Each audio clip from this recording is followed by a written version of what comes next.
Nous vivons dans les derniers jours et tubayeho mu minsi ya nyuma.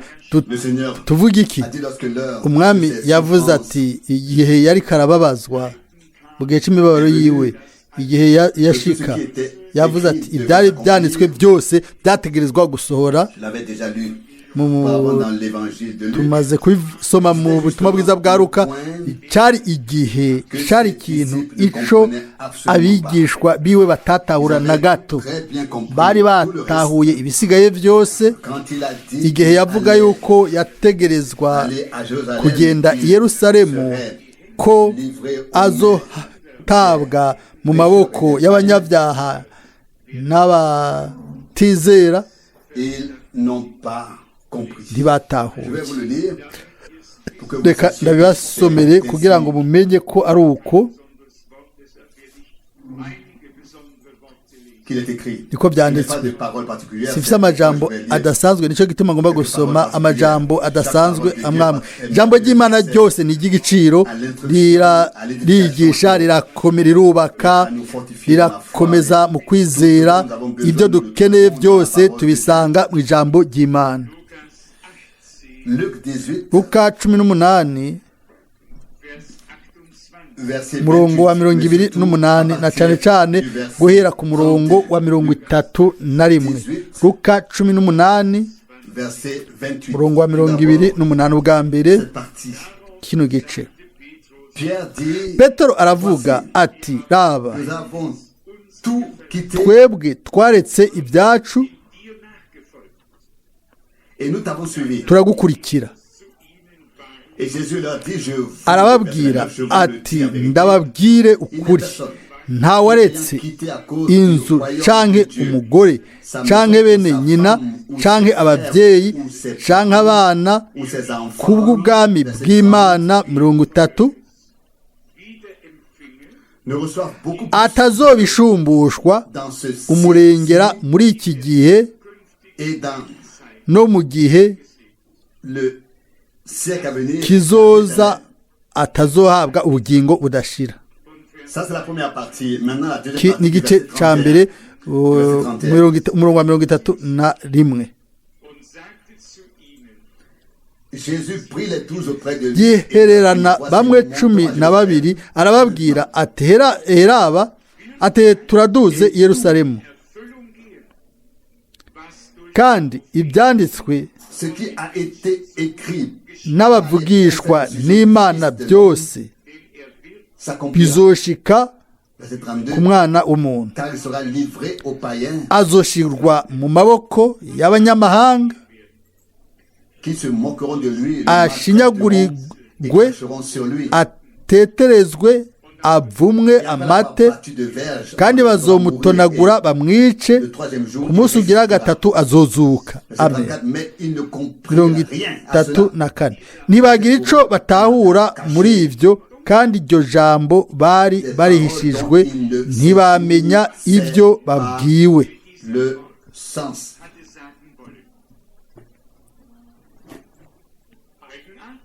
Étrange. Ils Biratangaje, ont compris beaucoup de choses. baratawe ibintu byinshi. Après avoir donné les 7 paraboles dans Matthieu 13, Amaze kubaha imigani indwi muri Matayo 13, arababaza ati, mwatahuye ivyo byose? Baramubwira n'ijwi ryumvikana ngo ati, yego twabitahuye byose. il était question de souffrance. Yaba Il ariko s'agissait yari ici ikibazo c'imibabaro hano, du dernier passage Ni destiné à notre Seigneur. ni amajambo ya nyuma yagenewe umwami wacu. Yavuze ido n'ido ibyagira bimushikire, Afin qu'il ne se kugira ngo trompe pas, afin qu'il ne perde pas la foi. Vous savez, ntibatakaze ukwizera. Murazi iyo umuntu bamukomera amashi, la suivre. abantu bakunze kumukurikira. Iyo akikijwe n'abantu b'ibihumbi bavuga bati, ozana ozana, tuyishura tuti aleluya, tuba tunezerewe. Iyo igugu ry'abantu bazana babibya amashami y'ibiti bagashira mu ibarabara, imbere bagasasa n'impuzu, ibyo byose bafise birenze ko ku munsi bakanezerwa. Aho rero abantu bose barashobora kwifatanya à la louange, n'ayo mashimwe. il y aura alors aho rero nta muntu n'umwe muri abo benshi saisi intérieurement par la joie yokorwa ko mu buryo bw'imbere atokwifatanya n'abandi kumuhimbaza. ariko iyo abantu benshi batakiri ngaho bakaba bagiye, umwami agategezwa kubaza ati namwe murashaka kugenda. aho rero ibintu biba bitandukanye, ntihazosubira kuba amabarabara arimwo ibintu byateguye n'amajambo ya hozana ngo Imana ishimwe. ibyo byose biba byazimanganye. ikiba gisigaye ni abigishwa b'ukuri ba Yesu Kristo, abadahamagara gusa ariko abahamagawe, abadakurikira kubera abandi bariko barakurikira, ariko bakurikira kuko bamenye uwabahamagaye ngo bamukurikire.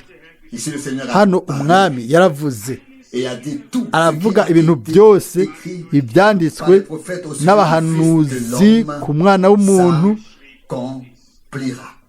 ingene bizosohora. tuzi yuko imibabaro yari mu gikorwa ciwe c'Imana. hano imibabaro, gusuzugurwa, byose byarimwo, gushikaho bamuhemukira bakamushira mu biganza by'abaganza no kumubamba. ibyo byose byari birimwo. ntitwategezwa mbere no kwibaza ngo kubera iki Imana yahisemwo inzira y'agasuzuguro mu kibanza c'Imana. natwe kumbure twari guhitamwo inzira y'agakiza, inzira iri hejuru y'izindi nzira y'ibindi byose, atagucokorwa, atagukorwa n'isoni, ataguvumwa amate, atagisibo c'amahwa, ibyo byose bitarimo. ariko Imana yari izi neza icyari kibereye gukorwa, kandi yaragikoze. amina.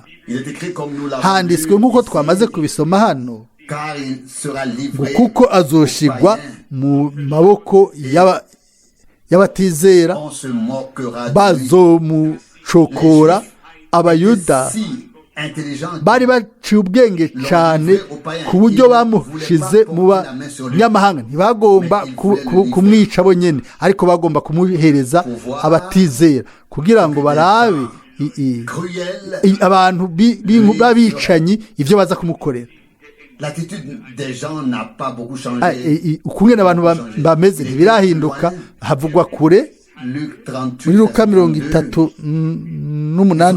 ku murongo wa 18 ngo azoshigwa mu maboko y'abanyamahanga ashinyagurirwe.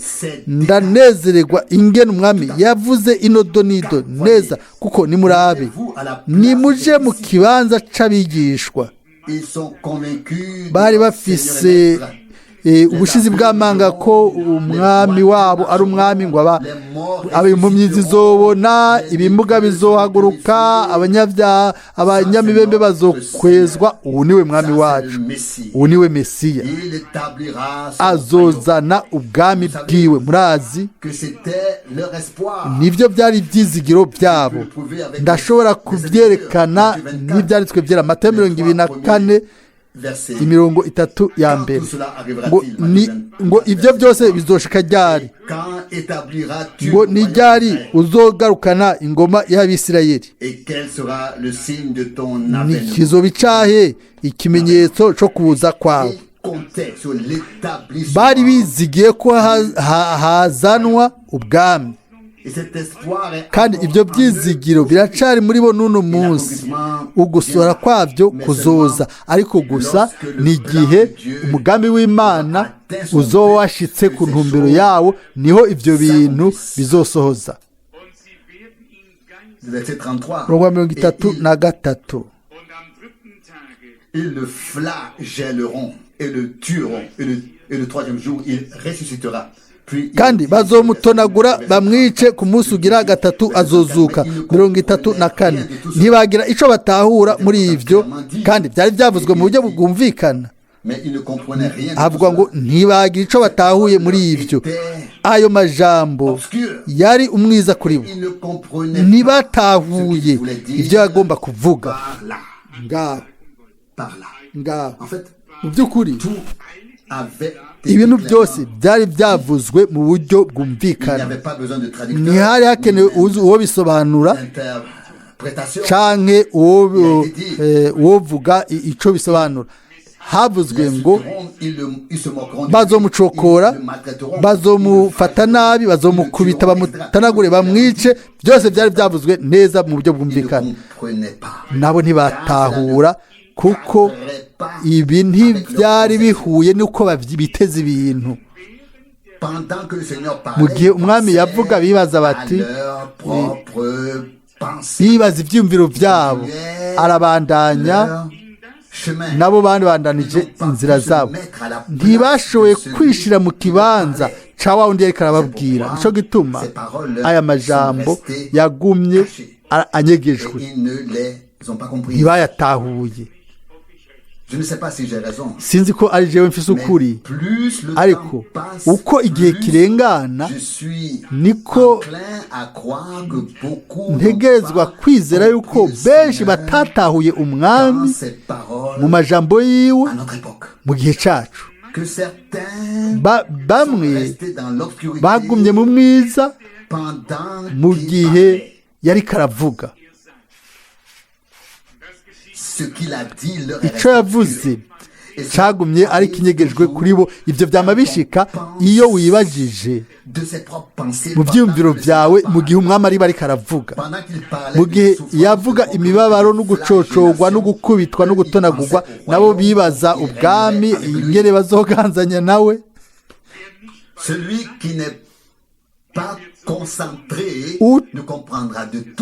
umuntu atagabye ntazokwigira atahura ibyavuzwe, bizoguma ari umwiza kuri we.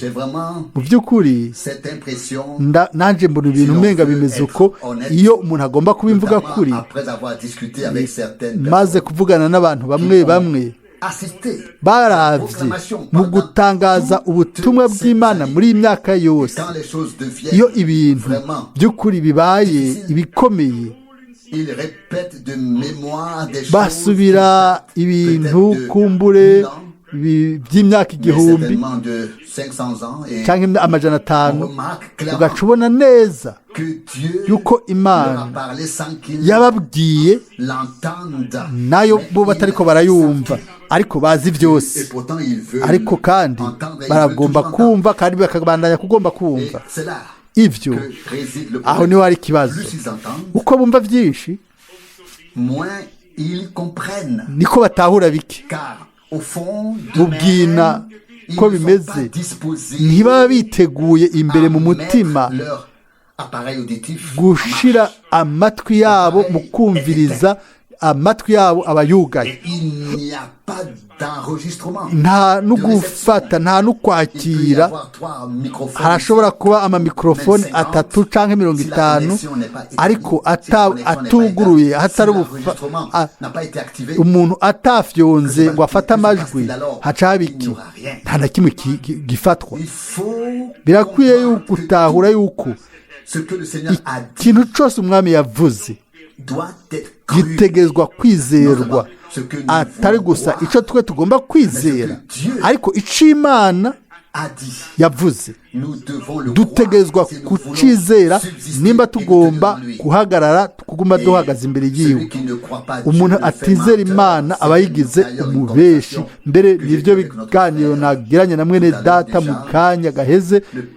icaha mwene data Branham icavuga ko ari icaha mu kutizera. ukutizera Imana. umugwanizi nawe arazi ko Imana iriho, arajugumira, ariko nukutizera ijambo ry'Imana. ngico igikomeye. aho niho hari umurongo w'umuhanuzi Ezekiyeli ngo ubugingo bwose bukora icaha buzopfa. Ezekiyeli 18:4. icyaha cy'ubugingo ni ukutizera ijambo ry'Imana.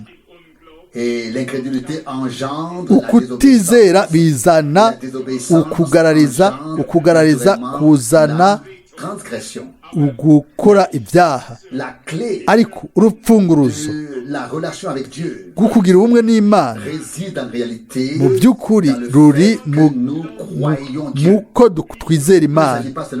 Si ibijyanye gusa kwizera mu Mana, ni ukwizera Imana. Nitwizera Imana turizera n'ibyo yavuze.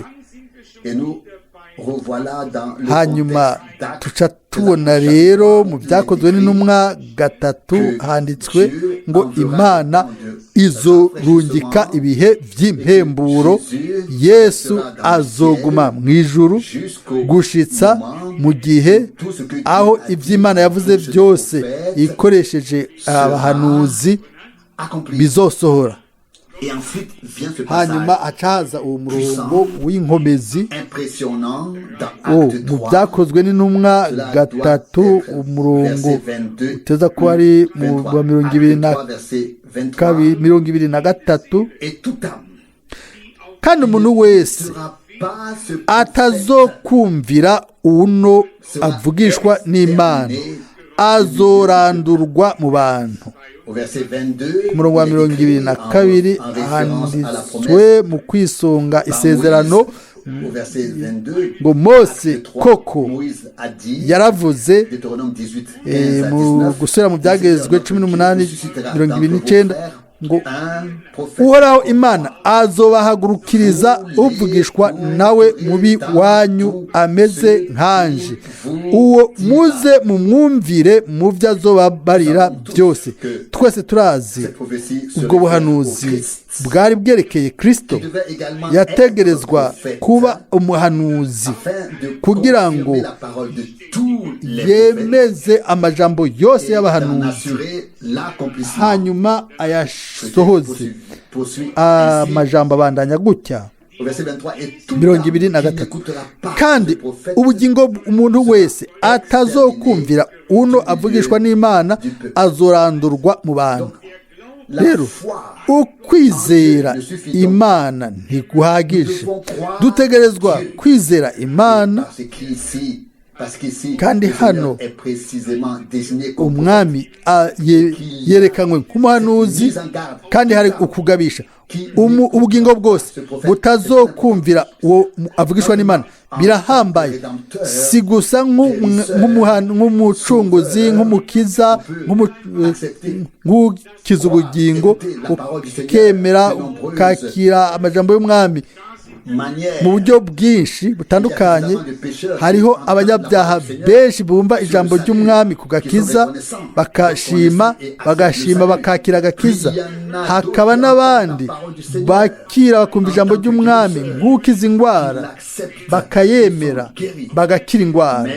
Ariko hano ni igisumba, ni ko abakijijwe, abakiza indwara, abahamagawe bakagirirwa imbabazi n'Imana, bategerezwa kumwumva mu byo azobabwira byose mu buryo bw'umuhanuzi, nka wa wundi agendera hagati y'ibiterekwa kw'amatara by'izahabu, nka wa wundi avuga nk'umwana w'umuntu. Turamaze kubibona ubutumwa bwiza, umwami yerekanwa neza nk'umwana w'umuntu. Ubutumwa bwiza bwa Matayo ni umwana w'umuntu inshuro 26 yama yerekanwa nk'umwana w'umuntu. Hanyuma nk'uko nabivuze mu butumwa bwiza bwose no mu byete, nta hantu na hamwe mu Baroma ba mbere gushika muri Yuda umurongo wa nyuma na rimwe imvugo canke ijambo ngo umwana w'umuntu iseruka.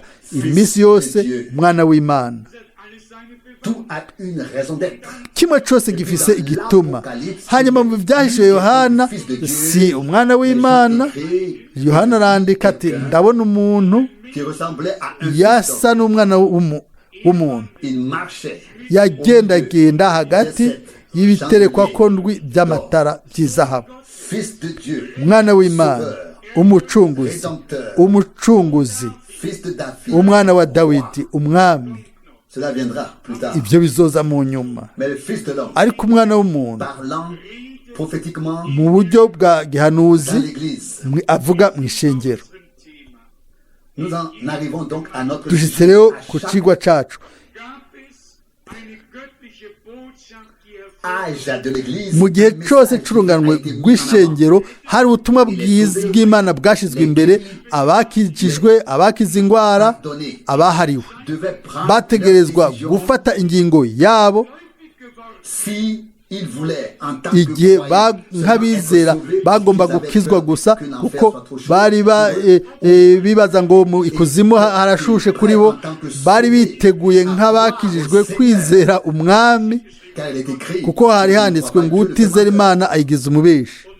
et où allons-nous alors None turiko tujahe si nous faisons Dieu menteur? iyo tugize Imana umubeshi? Oya, si ukuba gusa wizera canke De recevoir des gukira bénédictions, canke kuronka imigisha, toute âme, sans exception. ubugingo bwose atana bumwe buvuyemo, ubugingo bwose butumva uwo muhanuzi avugishwa n'Imana Doit être butegerezwa exterminé kurandurwa du milieu du peuple. mu bwoko, mu bantu. C'est une chose très grave. Ni ikintu gikomeye Je tiens à cyane, le souligner ndagomba encore une fois. kugishimikako kundi. Benshi baragomba gukizwa, barabatera ubwoba n'ikuzimu, hari abacokoranyi gusa bakomantara bavuga bati nibo bagomba kumanuka kuko ngo hariya ni benshi, ngo hariya rero kuba ari benshi ngo nibo bazoba ari benshi cyane mu buryo bw'ibiharuro. Mais disons-le clairement, Ariko reka tubivuge dufoboye, en surnombre, mais ce ne sont que ubwinshi des moqueurs qui parlent comme ça. abo n'abacokoranyi bavuga uko. Encore un peu de crainte Umuntu de Dieu agifise en elle, ugutinya et qui Imana muri we, ne s'arrête pas. akaba azi yuko ibintu byose bidahagarara hamwe n'urupfu, agomba guhunga uguhona uko bimeze kose. Uko niko bimeze, uko niko bimeze mu madini yose, mubyizera mutabyizera, mbere n'amadini y'abatizera Tous veulent, bose ils se rendent compte barazi, barabona yuko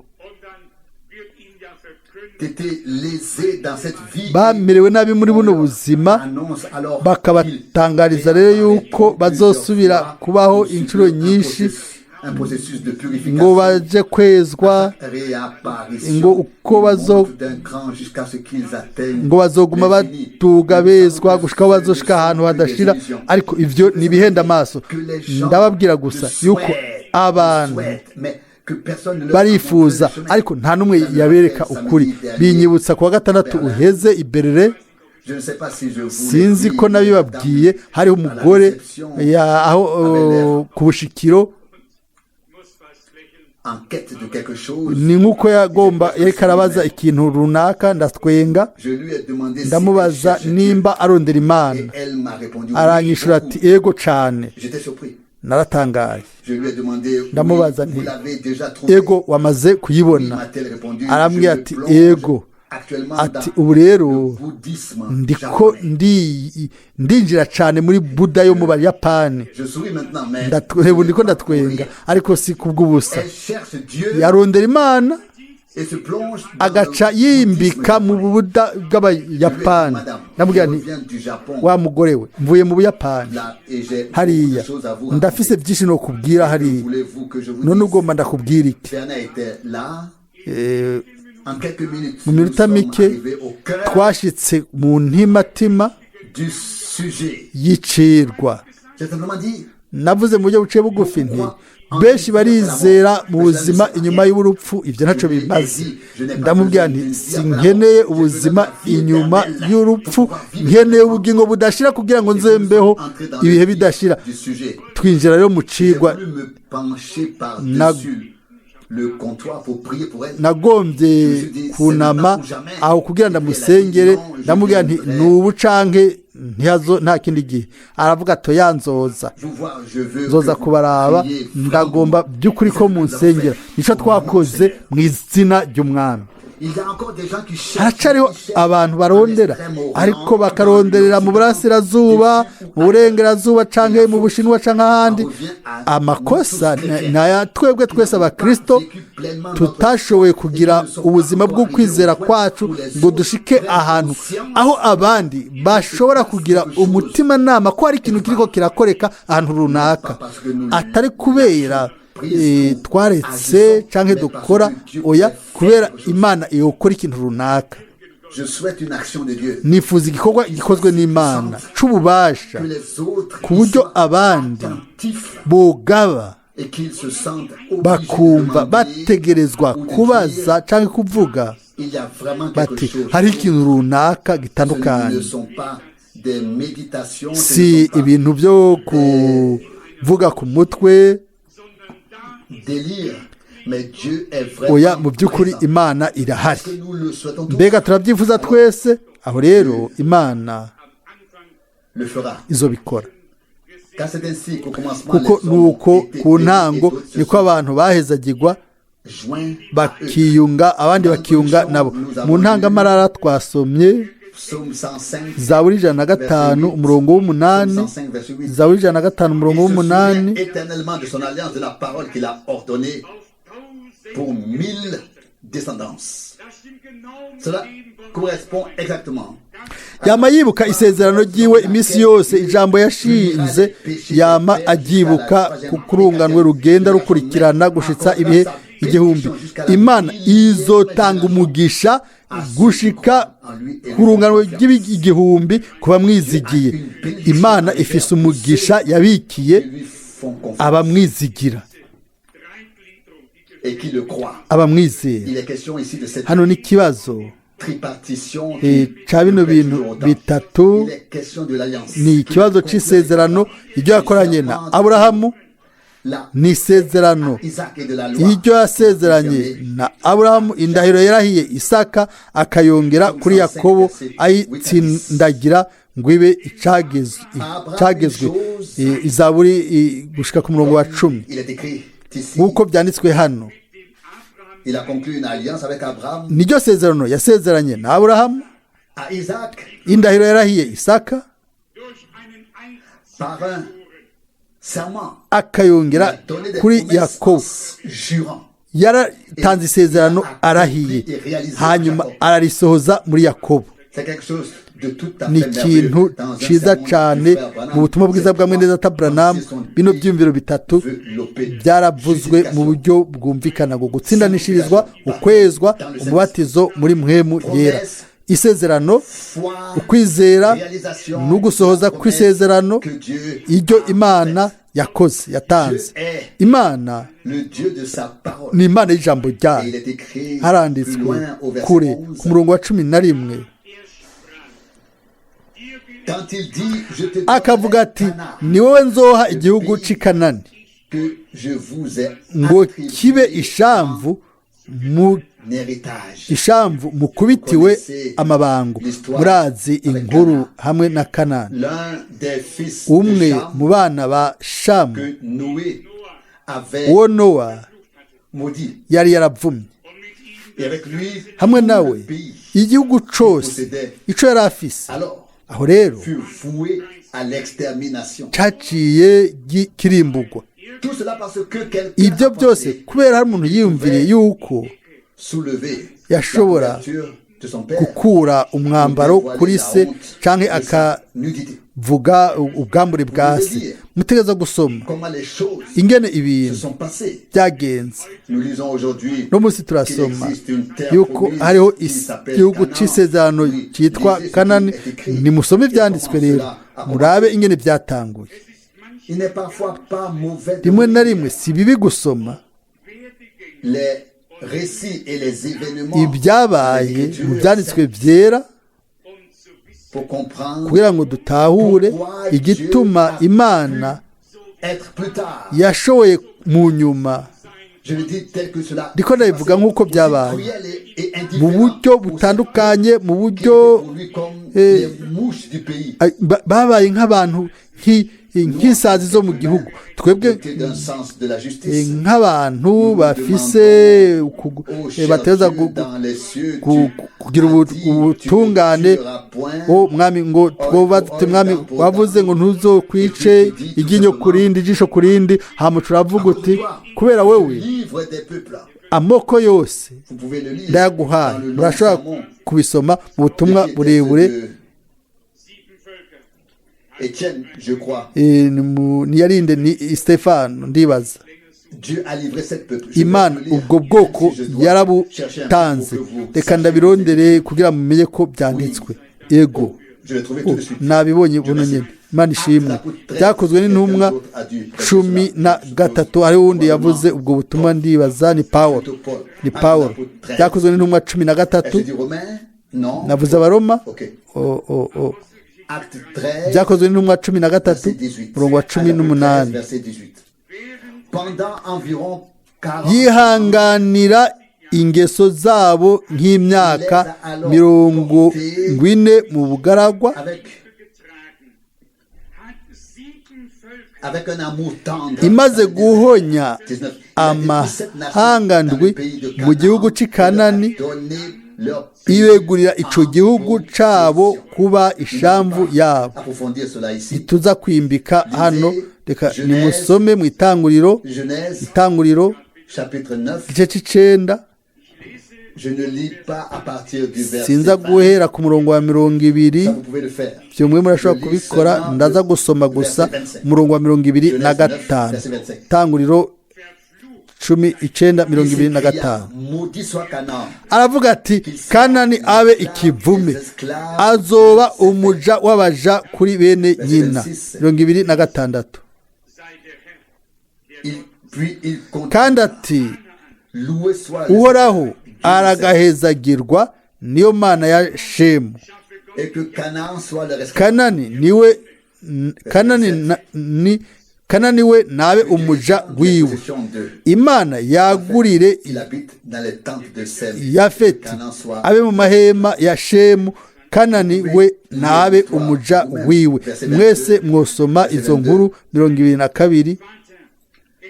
Cham, Shemu père de Canaan, na vit son père nu, et il rapporta la chose à ses deux frères qui étaient dehors. Hamu se wa Kanani abona ubwambure bwa se abibarira bene nyina bombi bari hanze. We ntiyabigumye nice Marcher à reculons. ntiyagiye ajana umugongo ntiyapfutse se nk'uko bajya abandi babiri babikoze ariko yaciye abitwara hanze ibyo yari yabonye aja kubitangaza. Igihe Nowa yari yaborewe ntibyari byiza byo kuraba, yari yaburiwe ari gusa ntibyari byiza byo kurorera, ariko ntiyari afise uburenganzira bwo gusohoka ngo aje kubivuga. Yategerezwa kubyigumizamwo ibyabereye mu nzu, yategerezwa gukora nk'abajya abandi babiri baciye bahindukira, baca baragenda buhoro buhoro bapfukase, baca baragenda bacecetse. Ku murongo wa 24 Nowa vino imuvuye ko amenya ibyo umuhungu wiwe muto yamukoreye, aravuga ati Kanani abaye ikivume. Mutoyi yari kugira ubwenge, mukuru yari kuba yogize. Ku murongo wa 20 Nowa atangura kurima, atera uruzabibu, anywa vino y'izo nzabibu, araboregwa impuzu zimuvako ari mu ihema ryiwe. Ibi byoshikira uwo ari we wese, umuntu uwo wese wo ku isi atazi ingaruka za vino. Ibi byoshikira uwo ari we wese. Murazi Nowa yayiriye yaborewe, arikangura.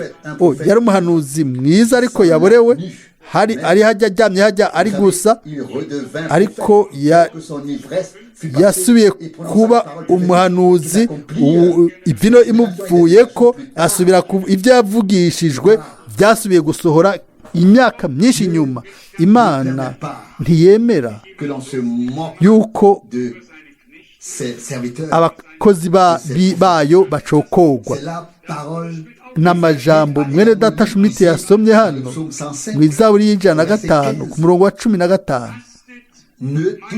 ngo ntimukore kubasizwa amavuta banje, ntihagire ikibi mukorera abahanuzi banje. Zaburi 105 murongo wa 15. Hariho amategeko y'Imana ayo dutegerezwa kugumya tugashyira ku mutima, aho tutagomba guhonyanga kugira ngo ntiducigwe kwiteka imbere y'Imana. Kubera ko ibyanditswe byera bivuga ngo umuntu yakira umuhanuzi ko ari umuhanuzi azoronka impera y'umuhanuzi. Kubera ko hatanditswe ngo wakira umuvugabutumwa akomeye, umuvugabutumwa akomeye canke umuvuzi akomeye cyane azoronka impera y'umuvuzi canke umuvugabutumwa. Oya, ariko Imana ngo umuhanuzi, kubera ari umuhanuzi ukamwakira nk'umuhanuzi, uzoronka impera y'umuhanuzi. Bizomera gute none kuri ayo majambo azosohora? Abakubise abahanuzi, ababagiriye nabi, abacokoye, abasizwe amavuta n'Imana, abatumviye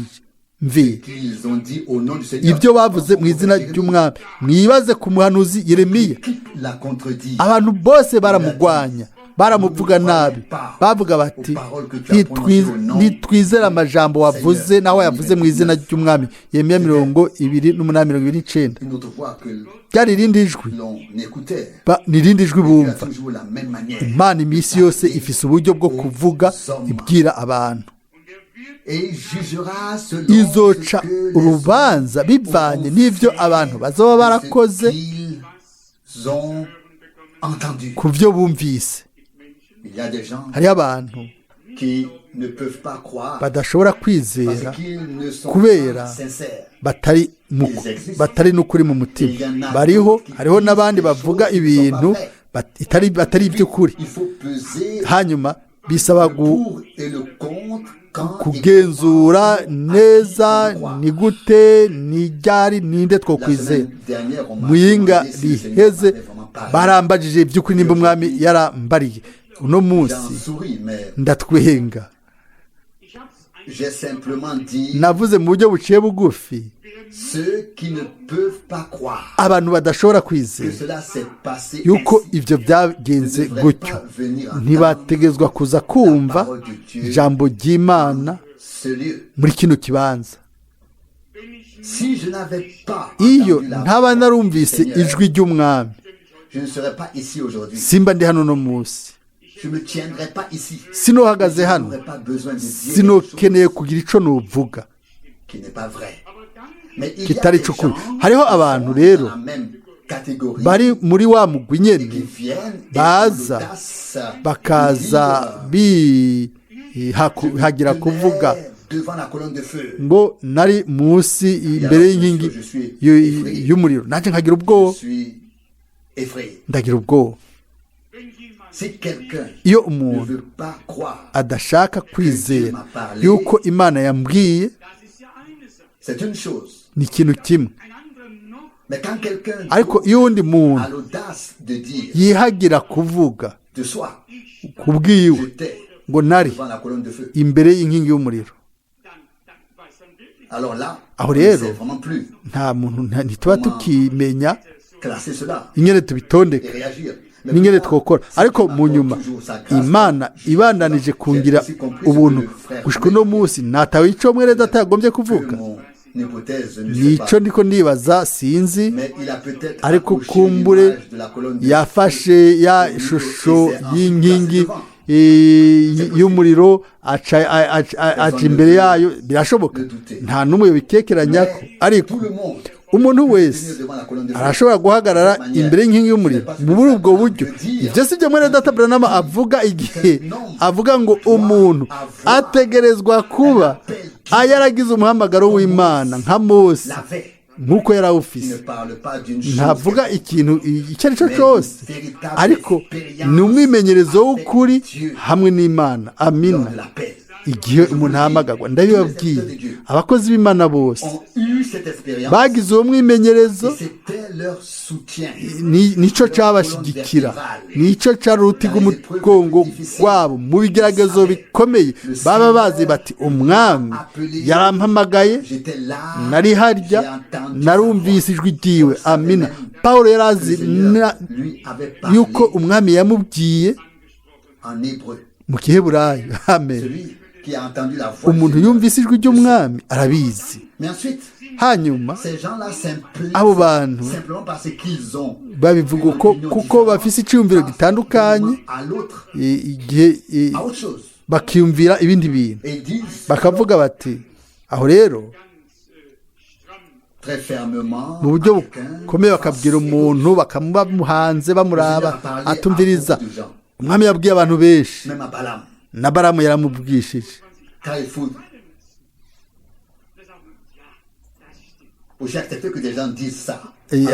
abantu bakavuga bati yego ni iby'ukuri bafise ukuri hama bakanezerwa yuko umwami itatubwiye nk'uko yabwiye Balamu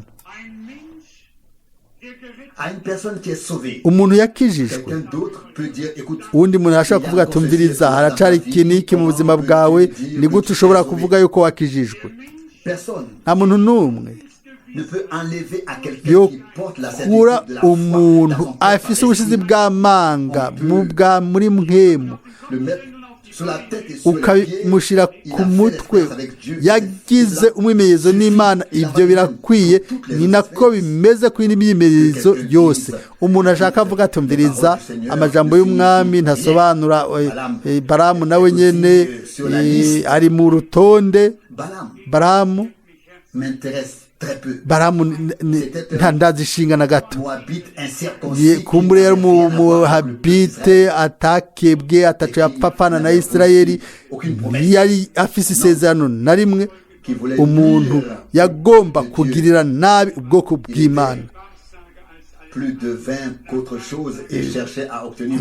yari kuyironderera impembo mu byo yavugishwa none twebwe dupaniki n'ibyo bintu ndikongerageza kubereka uburorero kugira ngo ndabereke ko mugomba kugaba ku bantu bari hafi yanyu abantu abo mukunda mu bwina bwo mu mitima bibaza yuko bobakomeretsa kubera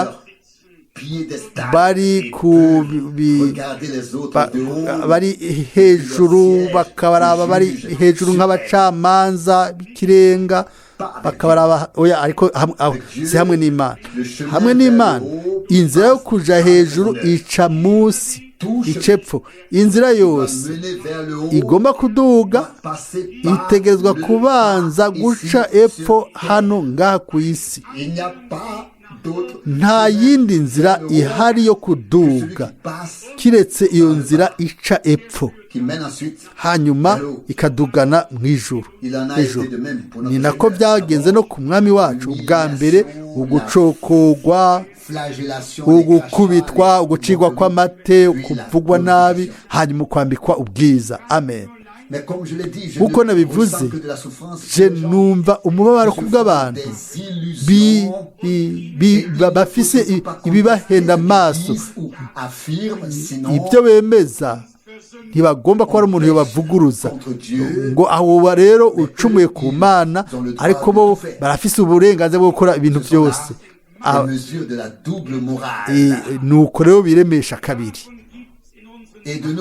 mu minsi yacu isi yose yuzuye abantu nk'abo on mesure avec deux poids, deux mesures. bafise ingero zibiri Savez-vous aussi ku kintu kimwe mwari muzi yuko twebwe abantu ibiremwa abantu tendance à twese trouver normal que les gens tubona yuko ari ibisanzwe ko abantu abo dukunda abo tuzi abantu bari hafi twifuza ko hari ikintu bokora tukabona yuko ari ibidasanzwe ko abandi babikora. Mfise imyimenyerezo myinshi mu bintu nk'ivyo, ndashobora kwiha uburenganzira bwo guca urubanza rw'ukuri. Abantu bahinduka mu buryo bwihuse mu byiyumviro iyo ari ibintu bitabaraba canke bitaraba abandi bari hafi yabo. Urubanza rwabo ni urundi rutandukanye iyo ari bijanye nabo, iyo bibakorako hagufi. Ariko uw'Imana yumva ijambo ry'Imana, ntaca urubanza na gato, aranezerwa yuko urubanza rwiwe no gucirwa kw'iteka kwiwe byaguye ku mwami, byaguye ku mwami kugira ngo tugire amahoro. Kandi mu mishago yiwe niho twakizijwe. Zaburi 115 115 ngo umurongo 10 ati ntimukore kuwo narobanuje amavuta. Hariho itandukaniro rinini hamwe n'abavugishwa b'ibinyoma, abazana inyigisho z'ibinyoma z'umuhanuzi w'ikinyoma bakazigwanira gushika ku rupfu, hamwe n'umuntu wasizwe kugira ngo atange amajambo y'ukuri y'Imana, hamwe na kwa gusigwa nyene kwari ku bahanuzi n'intumwa uko bari baronse bahumekewe n'Imana. Amina. Ni itandukaniro rinini cyane, rinini cyane. Ariko abantu baracurika ibintu, niko bimeze. Ni ukwiremesha kabiri ko mu bihe byacu abantu baranyuranya ibintu, ntibabe bagikimenya aho bategerezwa kuba bari. Nidushimire Imana ko tuticira urubanza bivuye ku ko abantu babyibaza. Ni Imana igororotse, ni Imana y'ukuri, irazi abayo, irazi uwo ituma, irazi ico ikora.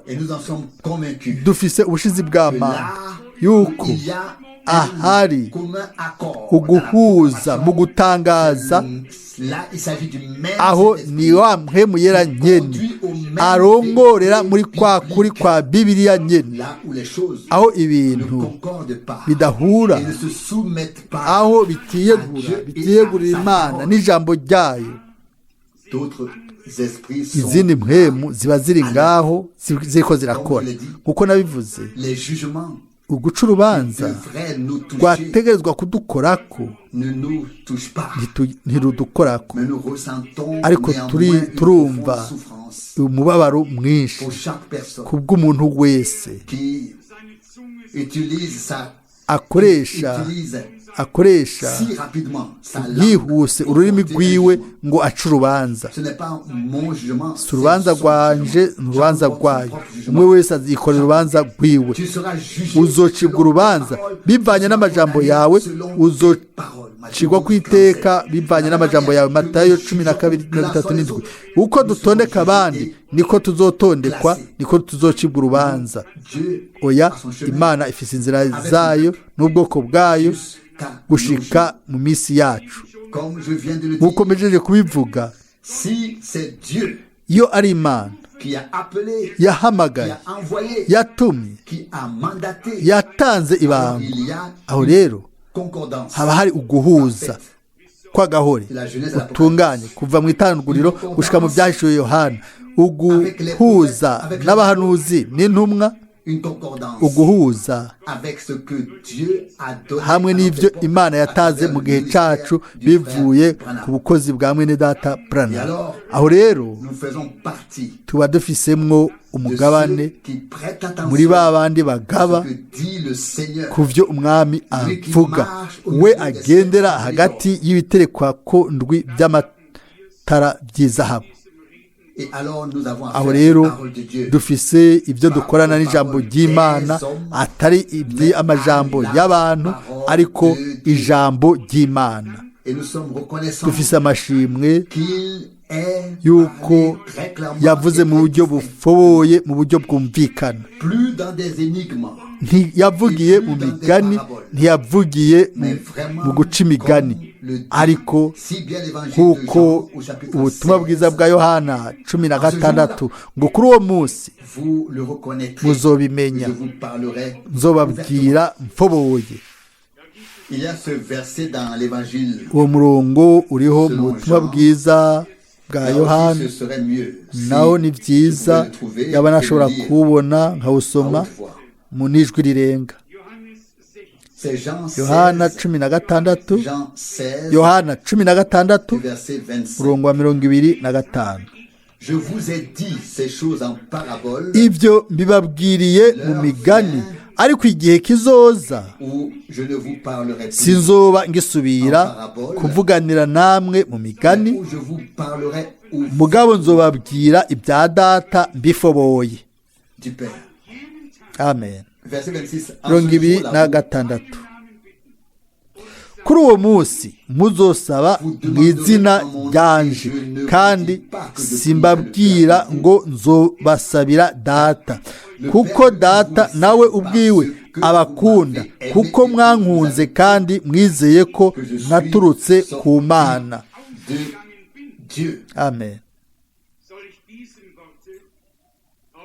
Dois-je lire ces paroles de Jean 17? Mbega soma no majambo yo muri Yohana Vous avez cru que je suis sorti de Dieu. 17 ko Nous l'avons lu ici mercredi. Jean 17, navuye verset ku Mana. 22. Yohana 17:22. Donner la gloire que tu m'as donnée afin qu'il soit Nabahaye ubwiza wampaye kugira ngo babe umwe nk'uko natwe turi umwe. 23. Jewe mbe muri bo nawe ube muri jewe. moi en eux et toi en moi, Jewe mbe muri bo nawe ube muri jewe, afin qu'il soit parfait, ngo bahingurwe babe umwe, afin que le monde connaisse kugira ngo isi imenye ko ari wewe wantumye, et que ukabakunda nk'uko wankunze. Amen. comme tu m'as aimé. Quel passage avons-nous lu mercredi? Mbega twasomye hehe kuwa gatatu? Ego sivyo? Oui, merci beaucoup. Ego urakoze cyane. Ni ibinyene, ni ibyo nyene. Relire, ce Reka n'est nsubire pas kubisoma, tout. si Merci byose. beaucoup. Urakoze. Je veux dire le verset 21. Ngomba kuvuga umurongo wa 21. Numva yuko hari ikintu kibuze hano. Verset 21. 21. Afin que Kugira ngo bose babe umwe. le message, je viens de le lire. Ibi mpejeje kubisoma. Jean 17, verset 3. Yohana 17 umurongo wa 3. Or la vie éternelle, Ubu ni bwo bugingo budashira, c'est qu'il ko bamenya wewe Imana yonyene y'ukuri, n'uwo watumye Yesu Kristo. Jésus-Christ. Amen. Nous ne voulons pas approfondir cela. Tugomba davantage. kwimbika muri bino, hari ikintu Le gitomoye. Seigneur a d'abord parlé en parabole. Umwami yabanje kuvuga mu migani, ntibatahuye. Il a parlé Yaravuze data ari mu ijuru, aravuga ati toi en moi, data wewe muri jewe, moi en toi. naje muri wewe. Le même Dieu. Ya Mana nyene yari mu ijuru, iyo Mana yari muri Kristo. Amen. Kuko Imana ni mpemu Il est omniprésent. kandi iba hose. Iyo Mana nyene Habite dans nos cœurs. iba mu mitima yacu kubwo kwizera. Uno munsi iri mu ijuru, iri ku isi, iriho ahantu hose. Dieu et Imana la parole de Dieu n'ijambo ry'Imana doivent bitegerezwa être bien compris. kuba bitawe neza. Nous avons besoin de l'onction du Saint-Esprit. Dukeneye gusigwa kwa mpwemu yera kuturongora mu kuri kose, Tout comme celui qui parle, nk'uko uwo wese yavuga, qui écoute, n'abumva bakumva ijambo rimwe, inyigisho imwe. Qu'était-ce donc? Je l'ai déjà dit. Ndamaze kubivuga hano inshuro nyinshi. Igihe abahanuzi basohoza ibango ryabo benshi barumva, Lorsque le Seigneur igihe parlait, umwami yavuga agakora benshi été témoin. bari byabona Il en a été de même dans ni notre nako génération. byagenze mu gihe cy'iwacu mu bukozi bwa mwene data Branham amamiliyoni yarabonye arumva ibyo Imana yakoze. Et que reste-t-il de tout ça? Hasigaye iki muri ibyo byose? Que Dieu Abo Imana yahamagaye ngo basohoke, ceux qui abo ne voulaient pas seulement batagomba gusa le bien-aimé sauveur comme salut, umwami nk'umucunguzi w'abahagakiza ngo bakizwe umuriro, accepter ariko comme Seigneur bamwemeye dans leur vie. nk'umwami mu buzima bwabo. Umwami, Toi décide. wewe ufata ingingo, ube umwami w'ubuzima bwanjye, mu buzima Vous connaissez bwanjye. le sermon de frère. Murazi ubutumwa bwiza bwa mwene data Branham kuri icyo cigwa. Turangije n'icyo cyumviro nyine, icyo tumaze kuvuga. Le Seigneur Umwami marche agendera hagati y'ibiterekwa kondwi by'amatara y'izahabu nk'umwana w'umuntu. Kundi gusha igice cy'ubuvugishwa, mwene data ari hano no munsi yavuye muri Malawi, yagize umugabane mu gikorane mpuzamakungu cya Billy Graham iminsi 10. twomubaza bimeze gute kuri we. afise icyifuzo kimwe, byari bibiri. Igihe yari muri Malawi yifuza kubona umuntu yo murihira itike y'indege gushika i Amsterdam. aho rero yari amahirwe yo gufata, ariko amaze gushika hariya yari yose ikindi cyifuzo cyo kuza hano. yarazi neza yuko hariya atari mu kibanza ciwe. dutegerezwa kuba abantu bashima, nta kindi ngomba kurenza ko tube abantu bashima.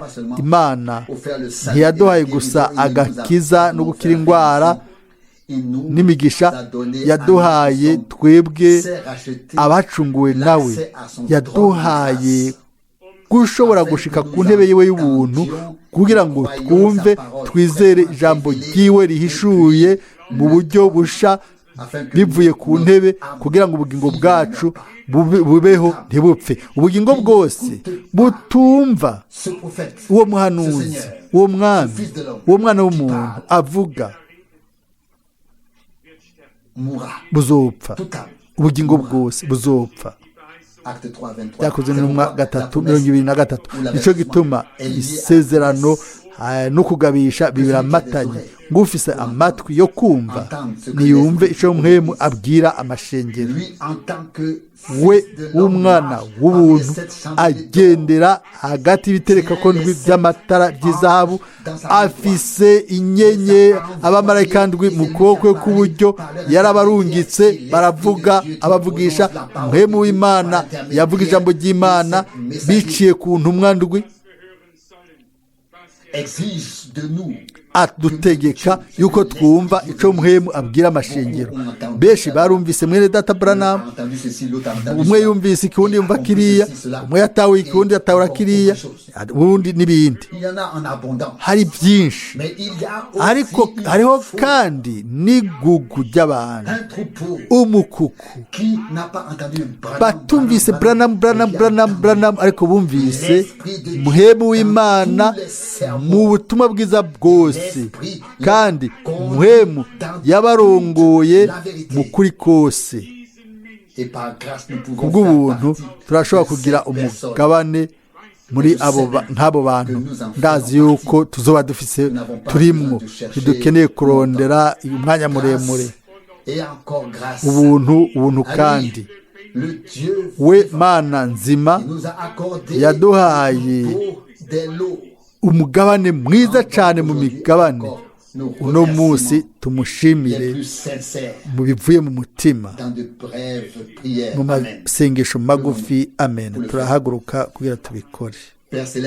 Data wo mu ijuru, ndagushimiye n'umutima wose kubwo amahirwe yo kuba dukorana mu nyonga hawe uhari, yo kumva amajambo yo mu kanwa kawe, o Mwami, kuyakira no kwizera kugira ngo ubugingo bwacu ugire ubuzima. Ô Seigneur, o mwami mwizigirwa, ijambo ryawe nibyo byo kurya byacu by'imwemu, elle est lumière, n'umuco n'ubuzima. Ô Seigneur, o mwami nous t'en rendons grâce. turabigushimiye. Comme notre frère bien-aimé nk'uko mwene data mukundwa l'a déjà prié, yamaze kubisenga, tout concorde. byose birahuza kuko wavuze ugakora, ugahamagara ugatuma. o mwami, Oh, nous te o remercions pour turagushimiye ku bw'ibyo.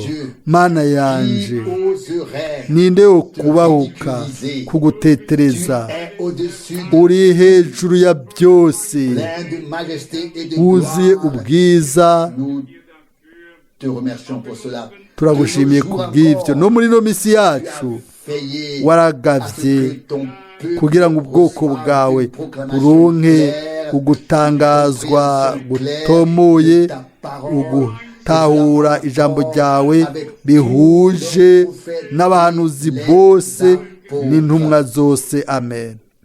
À nous te remercions. turagushimiye, Nous te louons. turagusenga, Nous t'adorons. turaguhimbaza. Reçois-nous tous. nutwakire twese, Bénis-nous, Seigneur duhezagire fidèle. mwami mwizigirwa, Fais quelque chose de ukora tout ikintu nouveau. runaka ukundi gusha. Nous voulons transmettre de turashaka manière gutanga équilibrée mu le message buryo du salut, de bushikamye l'enseignement ubutumwa et de la bw'agakiza partie prophétique. n'inyigisho n'ubuvugishwa. Ô Seigneur, o mwami, afin que kugira ngo benshi soit atteint benshi bashikirwe, vienne baze à toi, kuri wewe, à toi, le Dieu wewe vivant. w'Imana Nous te nzima. disons merci turavuze turakoze pour tout. kuri byose Au nom mu izina de Jésus. rya Yesu. Amen. Amen.